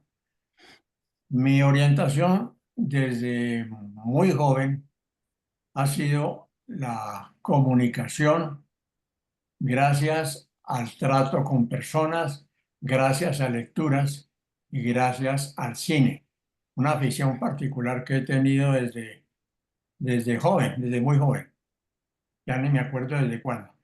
Bueno, resumiendo un poco, un grupo de compañeros en filosofía nos reunimos con Rafael Valserra, que era quien orientaba en ese momento el personaje adelantado en los medios de comunicación. Y él me propuso, y yo también, que habría que especializarse en ese tema. Entonces hablé con Fernando Londoño, que era en ese momento el provincial de los jesuitas en Colombia, y él me dijo: mire, le propongo que vaya a continuar, yo hice el primer año de teología en Bogotá, a continuar su teología en Buenos Aires, en la facultad que tiene de comunicación, que tiene un jesuita, que tiene muy buena fama y ha sido muy bueno. Fui para allá. Allá estudié medios de comunicación al tiempo que terminé la teología. Regresé a Bogotá, seguimos trabajando un poco con Valserra en medios de comunicación, haciendo foros, haciendo estudios con estudiantes de bachillerato de último año, de ellos y de ellas, y eso resultó muy interesante para muchos padres de familia que querían que siguiéramos. El hecho es que de ahí me llamó un día Gerardo Arango. Gerardo Arango me dijo: hombre, yo creo que usted, hablando con Valserra, yo creo que usted es una de las personas que puede seguir por ese camino. Le dije: ah, perfecto. Yo sí quisiera seguir en ese tema. Entonces me dijo: mire, yo lo quiero mandar a Roma a que usted estudia ya medios de comunicación, pero le pongo una condición. Y le dije, nosotros éramos muy familiares de amistad con Gerardo. Yo le dije, ¿condición o desconfianza? Me dijo, no, no es desconfianza. La condición es que estudie teología. Dije, ¿qué? Dije yo, estudiar teología a estas alturas del partido, yo ya terminé mi teología. Dijo, no, vaya y verá que allá en la Gregoriana puede aprovechar mucho. Le dije, bueno, es casi un reto, pero bueno, me voy. Y allá estudié muy bien medios de comunicación y teología. Estuve 4 años. En los 4 años hice un bienio de todo ese tema en medios de comunicación en la Gregoriana, y el resultado era que me pusieron que había tenido muy buena respuesta y muy buena calificación. En el entretanto, que era lo esencial, y yo me sentí un poco retado, pero con gusto después. Me indicaron un profesor extraordinario que trabajaba en lo que llaman la Civiltà Católica, la revista famosa que tienen allá en Roma los jesuitas todavía, el padre Baraggi. Y él me dijo, no, qué maravilla que usted me haya escogido para eso, pero usted no sabe con quién se ha metido, porque yo soy demasiado exigente. Si yo veo que en el tiempo de que vamos charlando, no me siento como avanzando y haciendo un buen trabajo entre los dos, pues desistimos. Dije, listos. Eso me llevó a que todos los domingos, mientras muchos de ustedes estaban durmiendo, me levantaba temprano, me iba a la Civiltà Católica, a veces me daba almuerzo allá, a veces no, y de él a trabajar y a trabajar. El resultado, lo digo, fue extraordinario. Primero, creo que aprendí bastante. Hice una tesis que se llama De la comunicación a la comunión. Para poner un ejemplo en colombiano, cuando hay muy buena comunicación, se llega a la comunión con la persona. Y si no, que lo digamos los que gracias a Dios somos felizmente casados. Una buena comunicación lleva a la comunión, no les doy detalles. Bueno, y llegamos a la defensa de la tesis, con muchos nervios, lógicamente. Pero al final me di cuenta que los jesuitas, además de que tienen mucha plata, son muy generosos, porque me pusieron summa cum laude en la tesis. Ustedes saben lo que eso significa. Bueno, después, perdón, estando allá, un día llegó un hermano acuacultor italiano que yo no conocía, que me estaba buscando. Estaba yo en el Belarmino, donde se estudia todo, estudiamos todos los que íbamos de diversos países, y que me estaba buscando. Me llevó un sobre, y el sobre era del padre Arrupe, el general de los jesuitas, que me destinaba a que pasara a vivir a la curia, donde estaban ellos, para que fuera el asistente del encargado de los medios de comunicación para América Latina de los jesuitas, un padre suizo, el padre Van Berger, que tal vez algunos de ustedes recuerdan de él, vino aquí a Colombia algunas veces. Pues me trasladé allá a la curia y estuve el año y medio en la curia. De ahí regresé a Colombia. Después pasé al CINEP, y cuando yo estaba en el CINEP salí de la compañía. Apenas salí me llamaron, un gran amigo me llamó a que me presentara al grupo de los directivos de Luis Carlos Sarmiento en una empresa. Yo fui, me miraron la hoja de vida y demás, me dijeron que querían ponerme de gerente de la empresa Ventas y Servicios. Fundamentalmente era la que escogía personal para que fuera haciéndose la empresa credencial. Y ahí estuve como 15 años de gerente. Ahí también trabajé mucho en el tema de cine y el tema de comunicación. Después también pasé al grupo de la telefonía celular, recién cuando llegó a Colombia. Ahí trabajé un tiempo y después ya pasé a ser docente en la Javeriana, en la Facultad de Comunicación y en la Facultad de Administración hasta hace 2 años, donde ya dije, no más. Esa ha sido fundamentalmente mi línea, como le decía, de comunicación y de orientación. Creo que me hizo mucho bien toda la formación de la compañía, hay que reconocerlo, los estudios que hice y también la gente, los compañeros, los amigos, que gracias a Dios he tenido muy buenos amigos en muchas partes. Eso ha sido todo. Ahí seguimos avanzando, no sé hasta cuándo, pero esa es mi breve síntesis. Gracias. Excelente, Jaime, excelente, excelente. Y gracias por lanzarte a compartir eso. Eh, Realmente, el otro día hablando con Jaime le decía, oye, ¿y por qué nosotros no tenemos tus artículos que publicas sobre cine? Y Jorge Luis, Jaime nos ha prometido que va a compartir los artículos que escribe todavía sobre cine para nuestro blog. Será nuestro próximo columnista para el blog. Gracias, Jaime, por Bueno, decidirte a ayudarnos. esto se debe a que Gracias. Esto se debe a que durante 22 años semanalmente estuve escribiendo la columna sobre cine en el periódico Portafolio, hasta la pandemia, porque ahora desde la pandemia se publica, pero virtualmente. Estoy en eso, con mucho gusto voy a comunicarles. A Excelente. propósito, ya que estamos, les quiero comentar. Esta mañana vi una película que me parece extraordinaria, parece hecha para nosotros. Digo, para nosotros los jóvenes que nos estamos escuchando. Se llama El último escape. Si la pueden ver, véanla.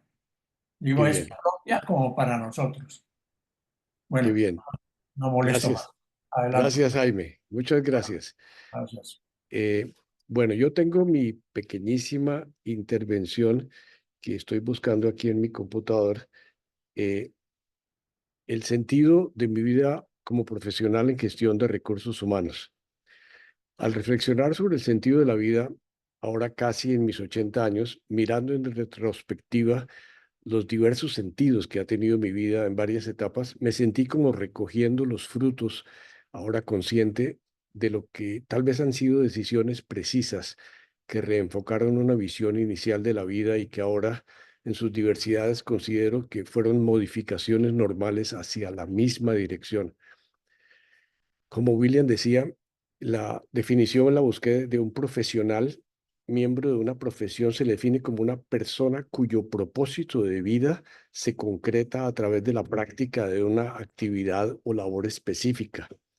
Y ahí es donde encuentro distintas actividades laborales en mi vida que ahora considero que se fueron uniendo y se fueron manifestando desde mis años de juventud y adolescencia y se desarrolló armónicamente en el resto de los años.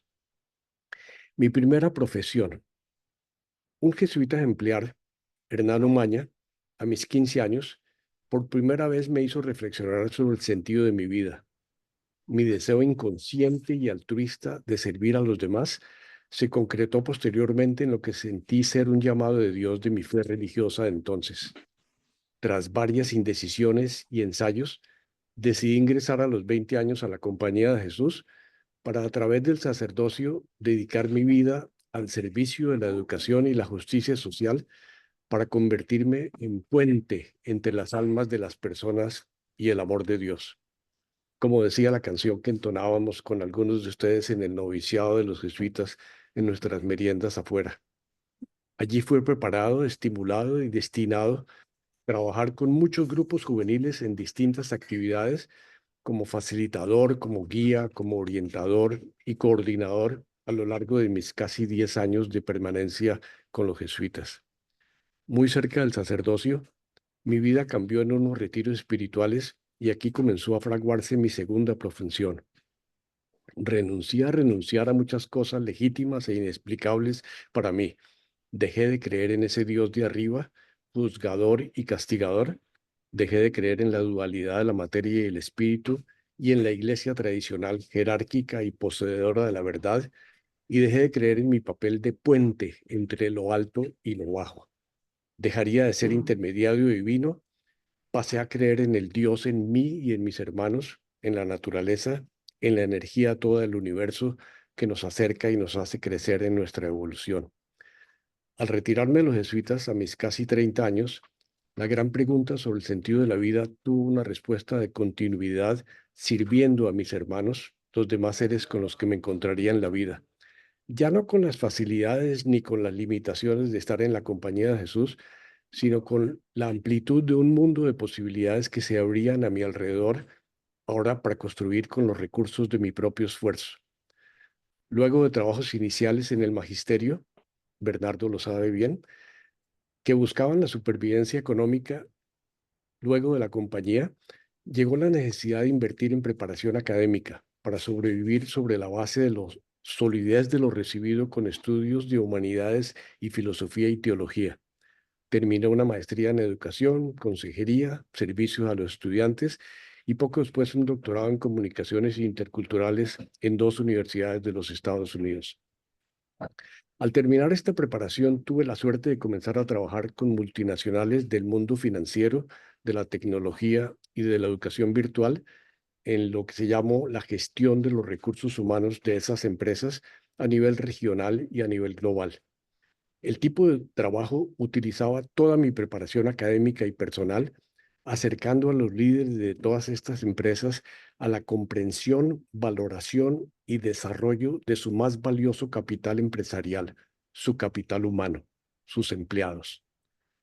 Tuve la suerte de encontrarme siempre con empresas multinacionales globales muy grandes y serias y comprometidas en este aspecto humano en los 3 países donde trabajé para ellas.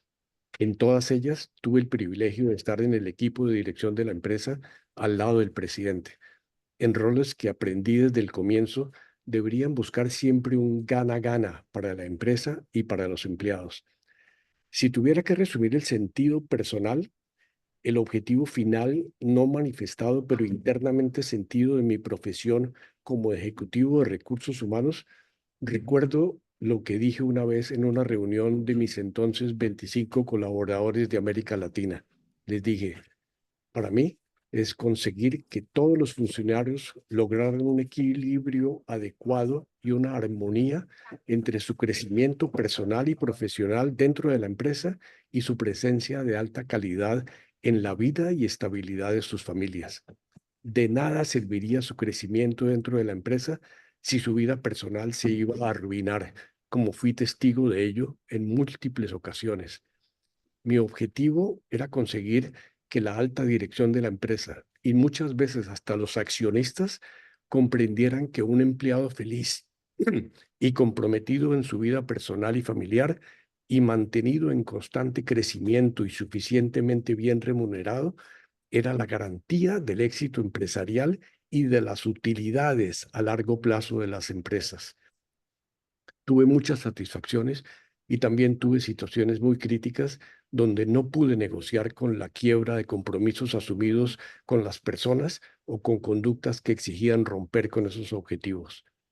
Manejar reuniones eficientemente se tornó en mi arma más eficaz para levantar situaciones de riesgo, conseguir la confianza en mis propuestas de equipo y tener una relación cálida y personal con líderes de empresa, así como con todos los niveles de la estructura organizacional. Tuve que balancear siempre la percepción de la alta gerencia y la de los empleados, para que sintieran que eran parte de sus intereses como personas y como empresa. Al retirarme de la vida de empleado y ahora en la disminución de mis actividades como consultor y asesor de cada vez menos proyectos empresariales, mantengo mi enorme satisfacción de colaborar con cuanto grupo tengo oportunidad de servir con una serie de normas personales que siempre trato de implementar en mis participaciones. 1. Escuchar siempre antes de hablar. 2. Ofrecerme a ser el secretario o quien toma notas de cualquier reunión. 3. Tratar de ser el último en intervenir en reuniones grandes para tener la oportunidad de integrar opiniones diversas. 4. Resumir. 5. Acercar buscar puntos de convergencia de opiniones distintas. 6, cuestionar, aprender. Cuando alguna vez me preguntaron de dónde había aprendido esas habilidades o carismas, tuve que responder con honestidad. De todos cuantos me han rodeado y acompañado durante la vida, desde muy joven y durante mis carreras académicas y profesional, que me han completado y me completan como ser humano en el contacto que haya tenido con ellos. Trabajar en y con talento humano es y ha sido para mí aprender todos los días de la enorme variedad de los millones de seres humanos de este planeta, lo cual es la energía humana en plena ebullición y desarrollo. Este ha sido y seguirá siendo el privilegio y el sentido de mi vida personal y profesional. Muchas gracias por su atención y su colaboración con mi vida. Felicitaciones, Muchas gracias. Muchas gracias. magnífico. Nos consta, Bueno, Darío. ahora que hemos intervenido todos, yo quisiera que el que quisiera levante la mano, hagamos un comentario de lo que hemos hecho. Hemos intervenido hora y media, muchísimos de nosotros hemos participado, otros han intervenido escuchando y tal vez reflexionando. Este es el momento, digamos, de sacar una síntesis, qué aprendizajes que hemos hecho. Adelante, Goyo, y después Enrique. Adelante, Goyo. Bueno, primero quiero darles un mensaje de Pedro Benítez, que está en una Claro. reunión en Italia, no pudo asistir, pero que promete escribir algo del tema y ver el video de esta sesión. Lo otro es que me impresiona, escuchando a cada uno, abren puertas de cosas que yo he vivido.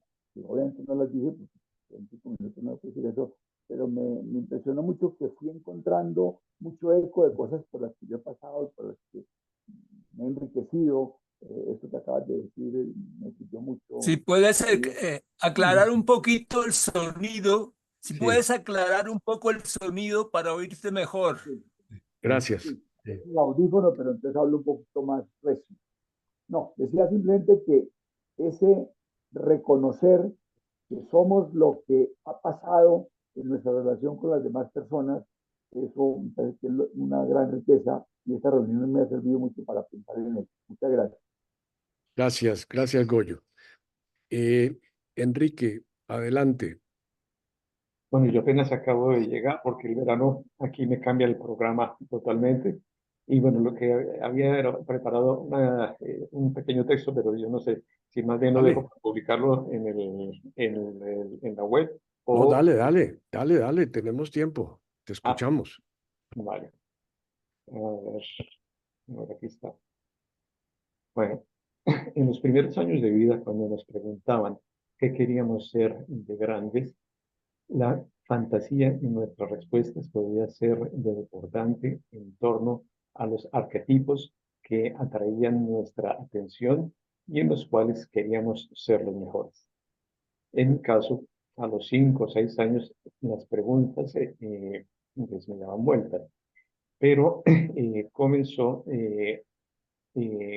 a concentrarse más sobre cómo comenzó el universo, cuál era nuestra historia como humanidad, cómo se creó nuestro país, por qué somos lo que somos. En el colegio, en segundo de primaria, se abrieron las puertas y me dieron pistas en torno a lo que fue el descubrimiento de América y nuestra independencia. En tercero o cuarto de primaria, una programadora de televisión nos visitó en clase y nos preguntó qué nos gustaría ver en la televisión y por qué. Mi respuesta no se hizo esperar. Yo quería una serie sobre la historia de nuestro país. 2 o 3 años después, Punch Televisión inauguró en 1979 la serie Revivamos nuestra historia, con 200 capítulos que fueron mi mayor entretención. Nuevamente en el Colegio San Bartolomé me encontré con una nueva propuesta de historia gracias al controvertido manual de nuestro querido Rodolfo de Rú y posteriormente a los textos del famoso Augusto Montenegro. Juntos me abrieron las puertas a otros horizontes y a otras lecturas y preguntas más complejas. Era claro que la historia era mi pasión, pero era un trabajo que consideraba cosa de dioses, como a lo mejor lo pudo pensar el mismo Heródoto antes de convertirse en el padre de la historia, y con quien entablé una buena relación atemporal, la que más tarde emularía con la fraterna amistad que entablaría en carne y hueso con Augusto Montenegro, con Rodolfo de Rú y con distintas figuras de la historia en el resto del mundo. El paso por la compañía me pondría en la disyuntiva de darle prioridad a la economía y con el propósito de contribuir a trabajar por una sociedad más equitable, pues estaba fascinado con los análisis y seminarios de Pacho de Rú, tema al que le dediqué mis primeros años en la Universidad Javeriana. Pero la atención de la historia no me abandonaría y quise llevar adelante las dos carreras al mismo tiempo. Intenté articular sus objetivos hasta que la investigación, las dos disciplinas, me llevó a decantarme por la historia, que era una pasión y que por sí misma marchaba sin fronteras. Desde un comienzo y en medio de la carrera de historia, ya me encontraba totalmente absorbido por los proyectos de investigación para los que comencé a trabajar con la Universidad Javeriana y con otras instituciones. Desde el comienzo solamente aceptaba proyectos que realmente me interesaban, pero al mismo tiempo integré proyectos en los que yo mismo proponía el qué, el cómo y el cuándo en torno a la multitud de preguntas históricas existenciales que me hacía y deseaba responder. A mi labor de investigador y autor de distintas publicaciones, fruto de la investigación, le añadí la labor de profesor de historia en Javeriana, que me permitía abordar temas de diversas culturas y épocas, con la intención de que cada quien encontrase respuesta a sus propias preguntas o se hiciese preguntas. En mis clases decía que los temas y las calificaciones eran una excusa para comprender de dónde venimos, en dónde estamos y buscar el camino hacia dónde vamos. Despertar conciencias justificaba que nos reuniéramos en clase todas las semanas. Pero la pasión, mis preguntas y proyectos nuevamente me llevaron a sentarme en clase durante el doctorado, lo que me dio mayor tiempo para vivir en los archivos y las bibliotecas en torno a las pesquisas que buscaban infinidad de respuestas a mis preguntas, las que nuevamente se han seguido transformando en proyectos de investigación, publicaciones, conferencias y charlas entre amigos. A esas alturas, la historia no la podría considerar solamente como una profesión de la que no me pretendo jubilar, sino como la fuente que me da los instrumentos para comprender el mundo, para discernir las épocas y los cambios, para ser consciente de lo que percibo del mundo, de la forma como tomo posición ante él, de las alternativas que tengo para seguir evolucionando de forma humana y espiritual. Conclusiones que puedo compartir sabiendo que no tengo la verdad, pero que me gustaría conocerla. No he logrado responder a todas mis preguntas que ya me hacía desde mis primeros años de vida, pero no tengo duda que escogí el camino que a cada paso me hace más humano, más comprensivo y el que mejor me permite comprender a la humanidad en sus distintas culturas y épocas, sobre todo en la palpitante época que nos ha correspondido compartir hoy por hoy. Sin duda que la historia es la mayor intervención existencial a la que le podría haber dedicado mi energía profesionalmente. Un valioso complemento para trascender en la integración de lo que significa ser parte de la humanidad que busca su propósito y destino hacia la plenitud, la armonía y el bienestar común. Gracias. Qué bien, oye, qué bien, Enrique. Muchísimas gracias. ¿cómo nos íbamos a privar de esto? Aunque ningún problema, ningún problema. Bueno, seguimos entonces dando un resumen de todo lo que ha pasado aquí y estoy viendo a Carlos Torres levantando la mano. Carlos, libera tu micrófono, Carlos.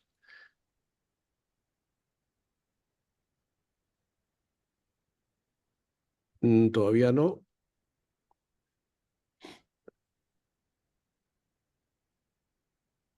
¿Dónde está el microfonito? Libéralo, Carlos. Ahí, listo. Te escuchamos, Carlos. Pues las dificultades de la salud me impidieron participar en los últimos ejercicios de nuestro blog. Sin embargo, no quería dejar desapercibido a decirles, estoy de nuevo aquí, gracias a Dios, y espero recuperarme un poco para poder participar de manera más activa. De todas maneras, dos palabras vienen a mi mente.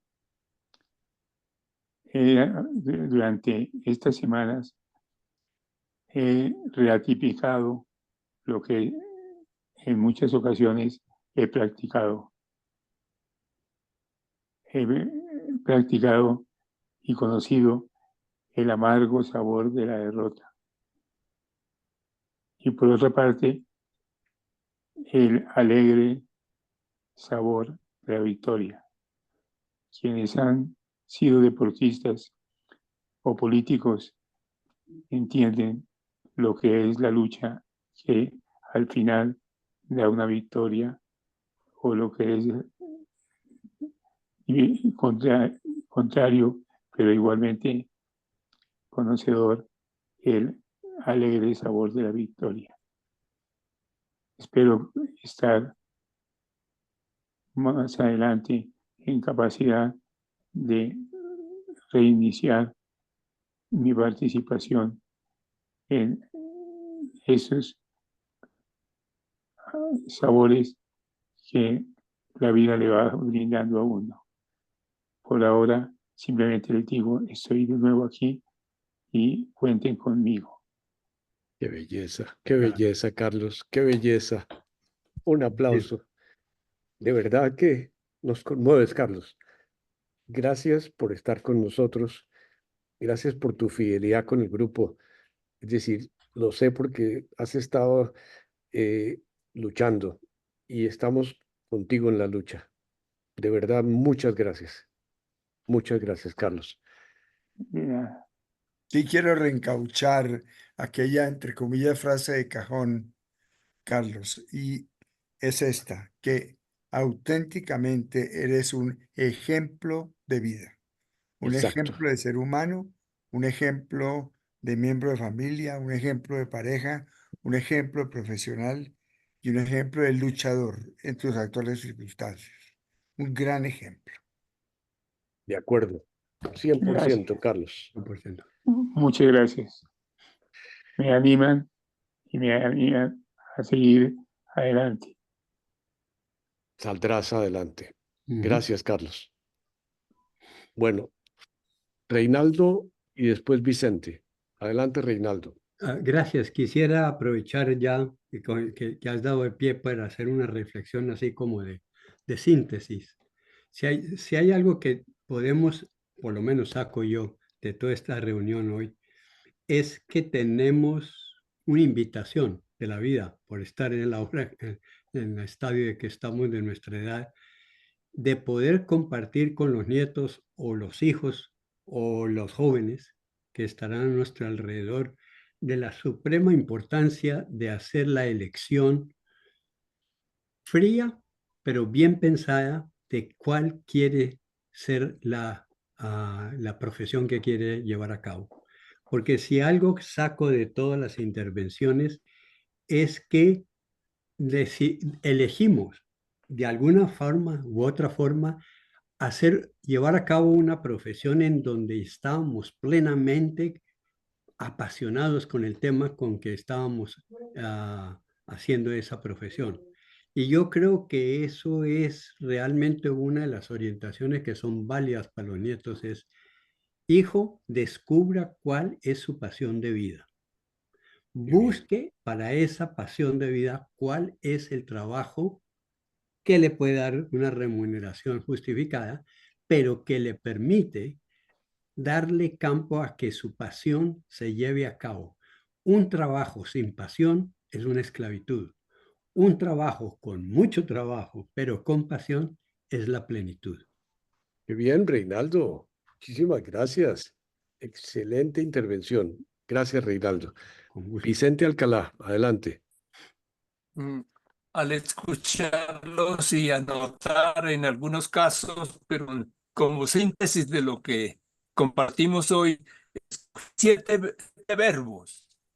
El primero, comunes a la mayoría, en el fondo. El primero es recibir de los demás. Segundo, educar, servir, comunicar, comunicarnos, construir y trascender. Trascender significa ir más allá, salir de uno mismo y ir más allá en muchos sentidos. Y en todos el grupo sentí eso, el trascender, ir más allá. Gracias. Gracias, Vicente. Buen resumen, buenos verbos escogidos, excelente reflexión. ¿Alguien más quisiera colaborar? Los que no han intervenido, los que han escuchado, estoy seguro que se han identificado muchísimo con lo que se ha dicho. Unos minutos para alguna reflexión final, algún comentario adicional. Edmundo Pérez, adelante. Gracias, Darío. Tomo el hilo de lo que comentó hace un momento brillantemente Reinaldo. Les cuento que durante mucho tiempo, durante mi desempeño laboral, que ya ustedes conocen, al hablar de la elección de carrera, pensé que el orden en que debía la persona escoger qué profesión estudiar y adelantar para su vida debía ser para qué soy bueno y qué me gusta. Con ese criterio incluso participé en selección de personal. Hasta cuando un buen día, pensando precisamente en lo que había sido mi historia, cambié por completo de opinión y descubrí que el orden, al menos en la mayoría de los casos, es qué me gusta, aquella pasión de la que hablaba Reinaldo, y para qué soy bueno. Porque con cuánta frecuencia una persona que descubre qué es lo que le gusta, qué le apasiona, porque le gusta, porque se apasiona, llega a ser muy bueno. Mucho mejor inclusive que otro que tenía quizá más facultades, pero pues que no le encontró tanto sentido y por lo tanto no le gustó tanto. Ese pequeño cambio de orden sí que altera el final, sí que altera los productos. En lugar de para qué soy bueno y qué me gusta y para qué soy bueno. Y con una aclaración, y es que cuando hablamos de gusto, no necesariamente significa placer, que fue otro gran error que cometí durante algún tiempo en mi vida. No, el gusto proviene del sentido que le damos a aquello que hacemos. Haciendo seminarios con la Chayo, con la Cardio, le preguntaba precisamente a enfermeras, a auxiliares de enfermería, que son personas dedicadas a labores más humildes y más difíciles humanamente de tratar. Enfermos sin control de esfínteres, monjitas que tienen que hacer el aseo de baños en donde los asistentes, como me tocó vivirlo en el mes de hospital en Tunja, en esa época todavía no sabían para qué era un sanitario. Pensaban que era un receptorio para tomar agua, para regar plantas, y por lo tanto todo aquello lo hacían fuera de la taza de sanitario. Y a quienes nos tocaba adelantar ese aseo, Alfredo Cortés, Álvaro Echavarría y Edmundo Pérez. Y nada agradable, pero le encontramos sentido. Y por eso nos gustaba, como le puede gustar, entre comillas, a un cirujano amputarle la pierna a un niño para evitar su gangrena. Entonces, ese detalle me ha servido mucho, con hijos, con nietos, con amigos, para que asienten su reflexión y tengan más luz para la elección de su carrera. Gracias. Qué bien, qué bien, Edmundo, muchas gracias. Enrique, adelante, Enrique. Bueno, lástima que no nos puede escuchar a todos, a pesar de que nos hemos ido conociendo durante las tertulias y me ha hecho una idea más o menos del recorrido de cada quien. Pero yo creo que pensando, y como la historia de la compañía ha aparecido en lo que he escuchado, yo creo que en la compañía sí existe una gran oportunidad, es que cada quien puede ser lo que es, puede estudiar lo que es en la mayoría de las ocasiones, no digo que para todo el mundo. Y yo creo que todos íbamos buscando cuál era lo que, aparte de la vida religiosa, nos interesaba como dentro de la vida civil, pero como todo el mundo. Y pues fue una gran oportunidad que a todos nos permitió afinar hacia dónde íbamos. Y bueno, traigo este comentario porque cómo han cambiado las cosas y de pronto de cómo se hacían en aquellas épocas y cómo están ahora. Ahora me acabo de enterar de que el único novicio que acaba de pasar de segundo año a la jubilado en la compañía en Colombia, pues no tiene compañeros y no va a ser con quién va a ser el jubilado. Así que, pues lo que me comentaron es que él había comenzado sus estudios de historia y como no tiene compañeros y no va a ser juniorado, pues le dieron la ocasión, la oportunidad de que continuara sus estudios de historia en la universidad, creo que es en Bucaramanga. Y lo traigo a colación de al lado porque, bueno, ver que ahora solamente hay un novicio que pase al juniorado, de verdad que ya es un poco delicado, pero ver que se sigue sosteniendo esa posibilidad y de forma tan en particular, que cada quien pueda hacer lo que le interesa hacer y que las puertas estén abiertas a la compañía, eso sigue siendo valioso. Gracias. Gracias, Enrique. Muchísimas gracias. Disculpen aquí el ruido. Jorge Luis Puerta, adelante. A mí me sorprendió mucho que varios de nosotros hayamos como tenido dificultad para definir la profesión. Y ha sido para mí ha sido un sentimiento muy interesante y muy valioso, porque si yo llamo esa página que escribí, le pongo un título de ellos, es que se me ha abierto la conciencia de que quien me define no soy yo, quien me define es el otro que se relaciona conmigo, es el que definitivamente dice si mi paso por su vida vale o no vale, independientemente finalmente de la profesión. Y creo que en general yo he notado que casi ninguno, incluso fíjate el caso de Gabriel, ¿no? Cómo puso la filosofía a servicio de la ingeniería. Se definió más como filósofo que como ingeniero.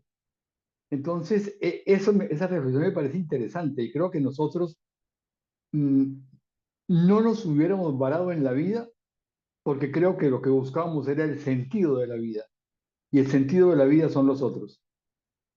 Qué maravilla de comentario, Jorge Luis. Estupendo, estupendo. Creo que has resumido la reunión y las profesiones exactamente de la manera más realista. Es decir, el otro es el que nos hace.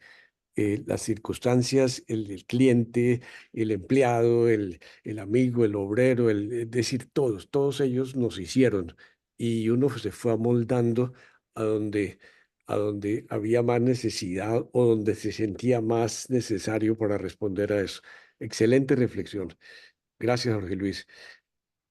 Bueno, se nos está acabando el tiempo. Quería aprovechar para presentarles el tema de la próxima sesión. Y pues en lugar de presentarlo yo, ¿por qué no lo presentas, Hernando? Cuéntanos de qué va a ser la próxima reunión, Hernando. Adelante, Hernando. La reunión de la semana entrante he invitado a Carlos Hernando Forero, que fue el director de ASCUN, de la Asociación Colombiana de Universidades, por más de 15 años. Él reemplazó en cierta forma a un jesuita que fue el padre Alfonso Borrero, que fue también uno de los grandes creadores de la Asociación Colombiana de Universidades. Y la pregunta sobre la cual va a trabajar Carlos Hernando es: ¿qué se espera de la universidad para el futuro? No solamente en Colombia, sino viendo la universidad en el mundo. Porque nosotros tenemos la tendencia a pensar que solucionamos los problemas de la universidad solamente dentro del país. Pero dado los fenómenos actuales y la globalización, pues la universidad es un ente que es universal y que nosotros no podemos tomar decisiones solamente a nivel interno, sino que tenemos que tener ese panorama general. Carlos Hernando, en su gestión como director ejecutivo de ASCUN, pues tuvo la oportunidad de participar en casi todos los eventos internacionales de los últimos 30 años para la definición de la universidad, y nos va a hacer una síntesis sobre la base de preguntarnos ¿y qué estamos haciendo en Colombia para adecuarnos a esos estándares generales? De tal manera que esa es exactamente la visión, y pues yo creo que es una persona que tiene una gran claridad y que además nos va a comunicar pues ese pensamiento común, ese pensamiento universal. Eso es lo que esperamos para la semana entrante. Qué bien, Hernando. La Universidad Colombiana, ¿qué se está haciendo? La Universidad para el futuro, ¿qué se está haciendo en Colombia? Gracias, Hernando, porque nos has ayudado a concretar esa presentación. Jorge Luis Puerta, adelante. Sí, una cuña comercial a propósito. Creo que esta semana, Darío, si no me equivoco, sale un artículo que yo lo recomiendo y que justamente nos puede ayudar mucho a este enfoque, que escriben a 4 manos Elsa y Jorge Iván González sobre autonomía universitaria y democracia. Entonces, atención a ese artículo. Creo que todavía no ha sido publicado, ya fue publicado, Darío. No se ha No, publicado. todavía. Es No, Edna, entonces, sí, Edna y Jorge Iván, fue a 4 manos, ¿no? Los dos se ponen como firmando el artículo, y es sobre este tema que nos puede ayudar muchísimo para la próxima semana. Excelente, Muchas gracias. excelente. Bueno, mis amigos, excelente reunión, brillantísima, completísima.